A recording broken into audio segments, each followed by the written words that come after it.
O Banco Central dos Estados Unidos está muito perto de decidir o futuro da liquidez global e muito provavelmente o Bitcoin será o primeiro a sentir essas mudanças em termos de política monetária. Nessa quarta-feira nós vamos ter o possível corte de juros do Federal Reserve e isso pode marcar o início de um novo ciclo de afrouxamento monetário. Mas será que isso é realmente positivo para o Bitcoin ou nós vamos ter mais uma bolha inflada artificialmente? Bom, é exatamente isso que a gente vai mostrar nesse vídeo de hoje e hoje eu vou trazer aqui para vocês o que está por trás dessa decisão do Fed de cortar juros e, mais importante ainda, o que está por trás da decisão de encerrar o aperto quantitativo e iniciar um novo ciclo de expansão no seu balanço de ativos, algo que vai trazer uma virada por completo na estrutura de liquidez lá dos Estados Unidos e que obviamente impacta na liquidez global e também diretamente impacta o preço do Bitcoin. E eu sei que a narrativa comum é, bom, Fed vai cortar juros, isso vai aumentar a liquidez, o Bitcoin vai subir, alta nos criptoativos, alta no mercado e o mundo segue funcionando de forma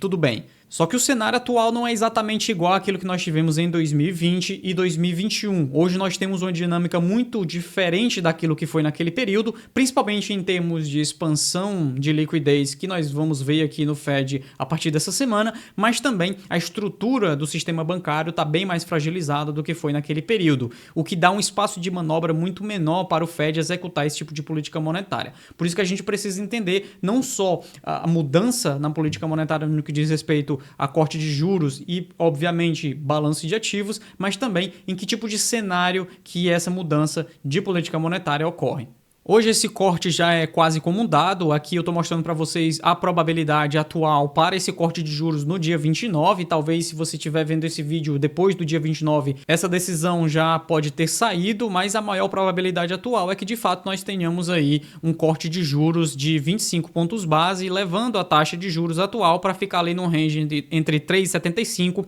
a 4%. Atualmente nós já temos aí cerca de 98,9%, ou seja, 99% de probabilidade do Fed vir a cortar juros nessa próxima reunião. Esse tipo de corte de juros veio, né, está vindo aí após um período de pausa e como eu mencionei para vocês, esse tipo de corte ele está vindo como uma resposta ao que está acontecendo dentro do mercado, não só no que diz respeito ao mercado financeiro, porque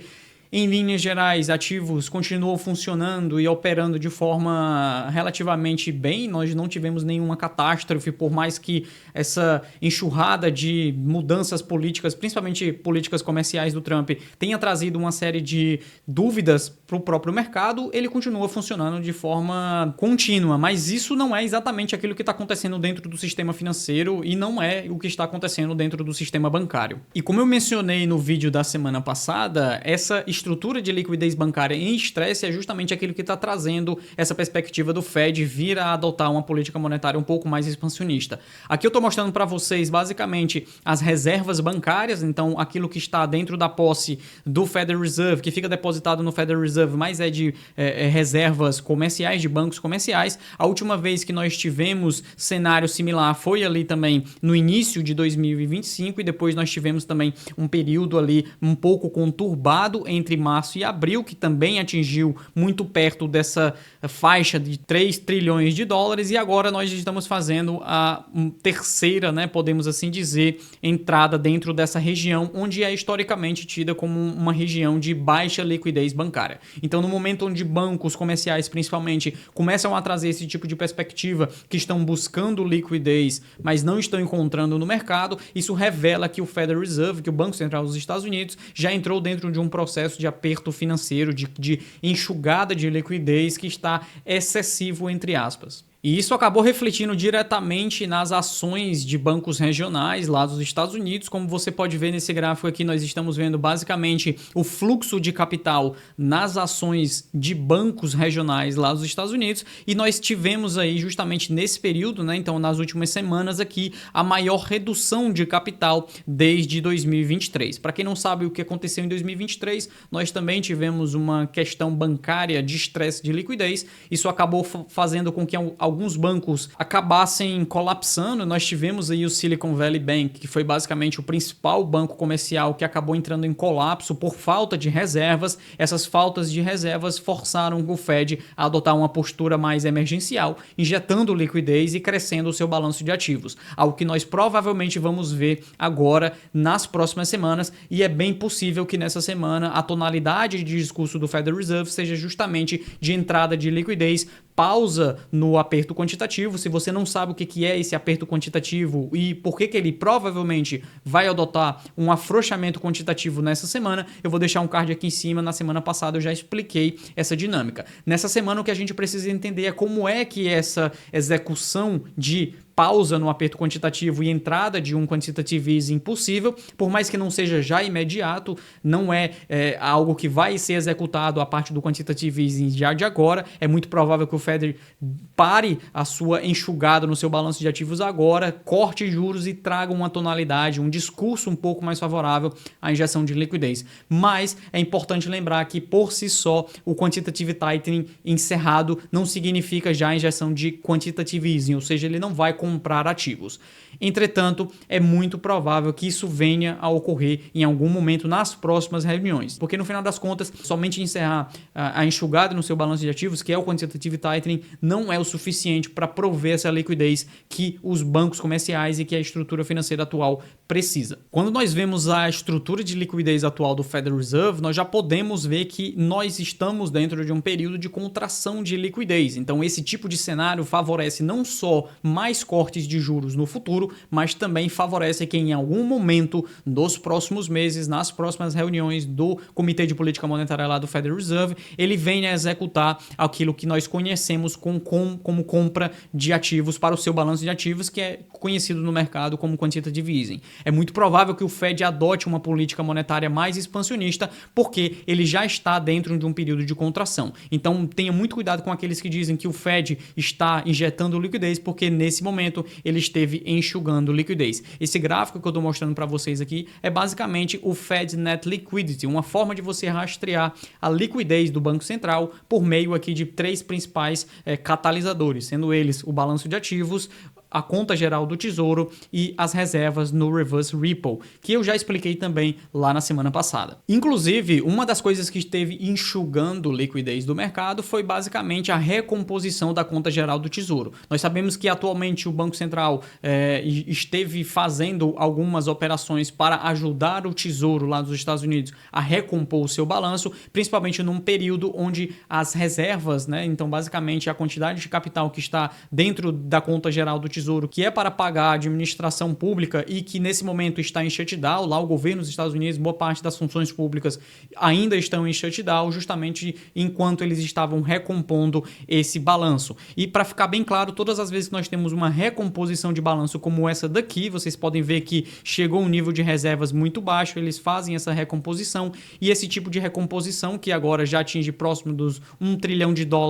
dentro da conta geral do Tesouro, isso acaba retirando boa parte da liquidez do mercado, porque ela fica estacionada dentro da conta do Tesouro. Então, com menos liquidez no mercado, nós temos uma perspectiva mais difícil de precificação de ativos. Essa estrutura de queda de liquidez iniciou lá em julho e ainda persiste até agora. Inclusive, é bem curioso perceber que o Bitcoin também estacionou desde julho e desde então nós não tenhamos conseguido fazer movimentos de alta mais expressivos. Só que não é por conta do Fed estar contraindo liquidez no mercado que a estrutura de liquidez global como um todo esteve contraindo. Por mais que nas últimas semanas nós tivemos uma queda na velocidade de expansão de liquidez global, a China acabou trazendo aquilo que foi a principal volume de liquidez nos últimos meses. Então, em 2025, principalmente, nós tivemos aqui o Banco Central da China, o PBOC, o Public Bank of China, trazendo uma dinâmica de entrada de liquidez para o mercado que acabou atingindo tudo e principalmente ouro, que eu já trouxe no vídeo anterior. Então, com uma liquidez maior vindo da Ásia também, isso acabou favorecendo para que a estrutura de liquidez atual fosse bem mais favorável. Ainda que não tão favorável a ponto de fazer com que o Bitcoin atingisse novas máximas históricas, isso acabou cooperando para uma estrutura de liquidez que não foi completamente deficitária. E é por conta disso que o Bitcoin também não teve quedas expressivas, por mais que nós tivemos uma queda, um flush muito recente ali, nós ainda estamos basicamente no mesmo preço que nós estávamos em julho. Nada de muito significativo e também nada de entrar dentro de uma estrutura de baixa de longo prazo. Mas essa estrutura de liquidez crescente, ela já começa a apresentar sinais de exaustão. Nós já estamos vendo aqui o que basicamente seria uma entrada nas últimas fases ou no último período do ciclo de expansão de liquidez global. Esse gráfico que eu estou mostrando para vocês mostra justamente esse ciclo de movimentações de liquidez com base nas formas onde ele expande e contrai. A gente sabe que a liquidez como um todo, ela é crescente no longo prazo, no longuíssimo prazo, principalmente após 1971, e nós tivemos uma dependência muito maior da participação de bancos centrais e da manipulação de liquidez, mas um ponto que é preciso compreender é que essa liquidez, por mais que seja expansiva no longuíssimo prazo, ela no médio prazo, ela precisa fazer movimentos de expansão e contração. E esse tipo de movimento de expansão e contração pode ser visto nessa onda senoidal listrada em vermelho aqui, que mostra justamente os períodos aproximados, né? Então é uma média daquilo que seria esses períodos de expansão e contração. Atualmente nós ainda estamos dentro de um período de expansão de liquidez que iniciou lá no final de 2022 para começo de 2023, que curiosamente também casa com esse ciclo atual de bull market que nós estamos vendo do Bitcoin, e nós estamos muito próximos de atingir aquilo que seria um estágio final ou um estágio muito tardio dessa expansão de liquidez. É bem provável que nos próximos meses, em algum momento dos próximos meses, e eu não estou falando já na próxima semana, tá? Eu estou falando algo entre 3 a 6 meses, nós tenhamos atingido já o topo de liquidez global, algo que poderá trazer uma perspectiva mais negativa para a precificação de ativos. E como eu já mencionei anteriormente aqui no meu canal, essa perspectiva de liquidez atingindo o Bitcoin é basicamente porque nós vivemos numa economia, nós vivemos num planeta que é cada vez mais dependente de liquidez. Ele é como se fosse um paciente viciado nessas injeções de liquidez, e no momento onde falta essas injeções de liquidez, essa crise de abstinência faz com que algumas rachaduras dentro do sistema apareçam. As principais rachaduras estão diretamente relacionadas a entidades bancárias, e nós tivemos aí uma série de problemáticas bancárias nos últimos 20 a 30 anos, revelando boa parte de que o Fed, né, o Banco Central, acaba resgatando esses bancos. Inclusive o próprio Bitcoin, ele foi criado dentro desse cenário de resgate bancário, onde por mais que o mercado livre traga essa perspectiva de que no final das contas uma instituição que não opera de forma sólida, ela precisa ser expurgada do mercado, na economia tradicional não é isso que acontece. Bancos comerciais, eles operam de forma completamente alavancadas, e mesmo assim eles sempre possuem ali um salvador da pátria, que é no caso o Banco Central, que vai fazer com que, independente daquilo que for a incapacidade ou a falta de gestão desses bancos comerciais, eles sempre possam ser resgatados no futuro. Isso aqui acaba criando uma série de questões estruturais problemáticas para a economia real, principalmente no que diz respeito ao nível de dívida que essas instituições financeiras acabam trazendo, não só para elas, mas também para o mercado como um todo, né? Para as instituições financeiras e para os próprios investidores. Esse mundo viciado em liquidez ficou bem mais evidente aqui nos últimos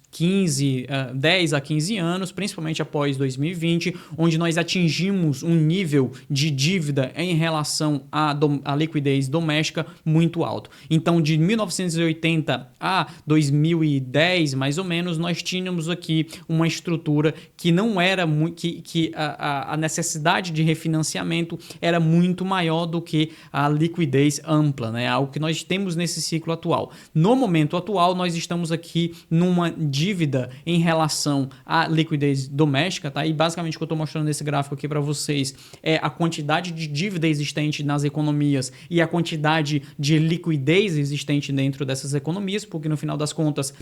A questão da dívida ser refinanciada, ser rolada para frente, ela é totalmente dependente da liquidez existente naquele momento, e essa liquidez é aquilo que vai fazer a precificação dos ativos financeiros, e nesse caso eu também estou incluindo aqui o Bitcoin. Então, nesse momento, nós vivemos naquilo que é chamado de bolha de tudo, the everything bubble, que é basicamente uma forma de entender que, principalmente a partir de 2020, nós tivemos uma entrada de liquidez muito grande, e essa razão entre a quantidade de dívida e a quantidade de liquidez, ela ficou muito descasada. Nós tivemos um cenário de ampla liquidez e, por conta desse cenário de ampla liquidez, nós tivemos uma estrutura de financiamento de dívida cada vez mais contínuo. Isso trouxe uma bolha de dívida muito grande para as economias avançadas, e nesse caso principalmente os Estados Unidos, e isso também traz uma série de dinâmicas relacionadas aos próprios investidores individuais. Esse crescimento de dívida pode ser visto muito bem aqui nesse gráfico, que mostra justamente o margin debt, ou seja, a dívida de margem, principalmente do mercado financeiro, tá? Isso mostra aqui o S&P 500 e a quantidade de dívida existencial. Agora nós já estamos ultrapassando os 1,1 trilhão de dólares em dívida dentro do mercado financeiro, e todos esses períodos onde nós fizemos uma alta muito expressiva ali no que diz respeito à dinâmica de dívida, né? Todas as vezes que a dívida cresceu muito significativamente, nós tivemos períodos de correção posteriores. Então, em março de 2020, nós atingimos um pico de dívida, depois o mercado, o S&P 500 caiu aí cerca de 50%. Em 2007, nós também atingimos uma estrutura de dívida insólida, né? Então basicamente instável, e depois o S&P 500 caiu 56%. Em maio de 2018, queda de mais 20%, depois nós tivemos ali o final dessa queda, que foi basicamente em março de 2020, e em 2021, outubro de 2021, nós também atingimos um pico muito significativo, e o S&P caiu cerca de 25%, e agora em setembro de 2025, no mês passado, nós já atingimos aí os 1,1 trilhão de dólares. Esse gráfico por si só ele já mostra, por mais que não seja em níveis relativos, né, porque obviamente a dívida vai crescendo à medida que a quantidade de dinheiro em circulação também vai crescendo, mas ele revela muito daquilo que é a estrutura de dívida atual. O que nós vamos ver o Fed fazendo agora é basicamente ajudando, cooperando para que essa rolagem de dívida seja possível, porque na medida que ele expande essa liquidez, ele traz uma facilidade maior de rolagem de dívida e de expansão de dívida. E nesse momento o próprio governo dos Estados Unidos está em shutdown por incapacidade de elevar o seu teto da dívida, de trazer mais capital, de levantar mais capital, e como nós já sabemos, o próprio governo ele funciona por meio dessas injeções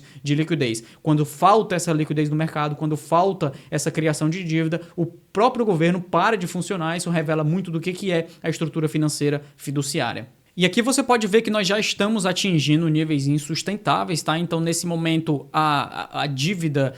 relacionada ao mercado financeiro, a quantidade de margem, de alavancagem dentro do mercado financeiro, ela já atinge aí próximo dos 40% de crescimento no anual, e todas as vezes que nós ultrapassamos ali cerca de 50% a 60%, foram períodos ali onde o mercado acabou encontrando um topo significativo e entrando dentro de um cenário de correção muito abrupto. Tá? Todos esses cenários de crescimento de dívida é muito parecido com aquilo que nós estamos se aproximando, então existe uma possibilidade muito grande de que esse crescimento de dívida e essa incapacidade de gestão de dívida em relação àquilo que é a estrutura de liquidez global possa trazer um choque para o mercado financeiro como um todo, e obviamente o Bitcoin vai acabar sendo impactado por esse tipo de choque também. O Bitcoin ele continua sendo diretamente impactado pelo ciclo de negócios, inclusive, e quando eu falo ciclo de negócio, eu falo de ciclo econômico como um todo, de atividade econômica como um todo, não necessariamente somente de liquidez, porque no final das contas a liquidez ela ajuda, ela coopera, formata o ciclo econômico, de atividade econômica, e o Bitcoin ele é diretamente relacionado ao ciclo de atividade econômica. Eu sei que muita gente ainda acredita em halving, eu sei que muita gente ainda acredita nesse ciclo de 4 anos, etc. Mas no final das contas o que vai fazer a marcação de ciclo é liquidez e atividade econômica. Como vocês podem ver aqui, nós temos a ISM, né, que é basicamente um índice de atividade econômica global em preto, e nós temos basicamente o Bitcoin precificado pelo ICM, que mostra justamente essa dinâmica correlacionada, né? Todas as vezes que nós temos atividade econômica crescente, o Bitcoin também está dentro de um bull market. Todas as vezes que a atividade econômica global ela contrai, nós estamos dentro de um bear market. Atualmente nós tivemos um bull market e que até explica boa parte do porquê que o bull market atual não foi tão exponencial quanto os bull markets anteriores, porque em termos de crescimento de atividade econômica também ainda não foi tão relevante, não foi tão crescente quanto nós tivemos, por exemplo, aqui entre 2020 e 2021. Atualmente existe a possibilidade desse indicador voltar a subir um pouco mais em 2026, mas cada vez mais revela a probabilidade, a possibilidade dele também voltar a contrair de forma significativa, caso aquela estrutura de liquidez que eu falei para vocês venha a se executar. Então nós ainda temos um período, uma janela temporal bastante útil para se estar alocado em Bitcoin. Isso é algo que a gente traz diariamente para os nossos assinantes lá do Block Trends Pro. Inclusive, se você não conhece a nossa comunidade, nós fazemos diversas dessas análises, muito daquilo que eu trago aqui no canal para vocês. Eu já falei dias, às vezes semanas anteriormente, lá para os nossos membros da nossa comunidade Pro, onde nós nos reunimos toda semana, fazemos um meetup de 1h30, às vezes 2 horas, para discutir o mercado, falar sobre as melhores oportunidades de investimento, falar sobre como gerir a sua carteira, como trazer uma dinâmica bem mais otimizada para a acumulação de Bitcoin e diversos outros temas que a gente aborda lá também na nossa comunidade do Block Trends Pro. Se você quiser conhecer um pouco mais sobre essa comunidade, fazer parte de um grupo que está focado em sinal e não em ruído, entender atividade econômica, entender atividade on-chain, eu vou deixar no primeiro link da descrição todas as informações lá do Block Trends Pro. Eu espero que você tenha gostado desse vídeo, não se esqueça de se inscrever aqui no meu canal para continuar recebendo as atualizações. Nessa semana nós provavelmente ainda iremos falar sobre o Fed após a decisão lá de juros e trazendo como é que isso poderá vir a impactar caso algo de diferente surja. Nesse momento a nossa visão continua sendo de que o Fed vai cortar juros nessa semana, vai encerrar o seu quantitative tightening, no seu aperto quantitativo, e muito provavelmente já vai dar indícios sobre entrada de liquidez no sistema. Isso tende a beneficiar o Bitcoin no curto a médio prazo, mas em 2026 existe uma probabilidade muito grande da gente entrar dentro de um cenário de exaustão desse ciclo de alta, e você precisa ficar bem atento a esses sinais. Muito obrigado para você que esteve me acompanhando até agora. Não se esqueça de deixar o seu like aí e também se inscrever aqui no canal para continuar acompanhando esse tipo de material, e deixa aqui nos comentários se vocês querem ver mais vídeos sobre o Federal Reserve, mais vídeos sobre liquidez e essa estrutura macroeconômica enquanto ela impacta aqui no Bitcoin. Muitíssimo obrigado, a gente se vê no próximo vídeo aqui do meu canal. Tchau!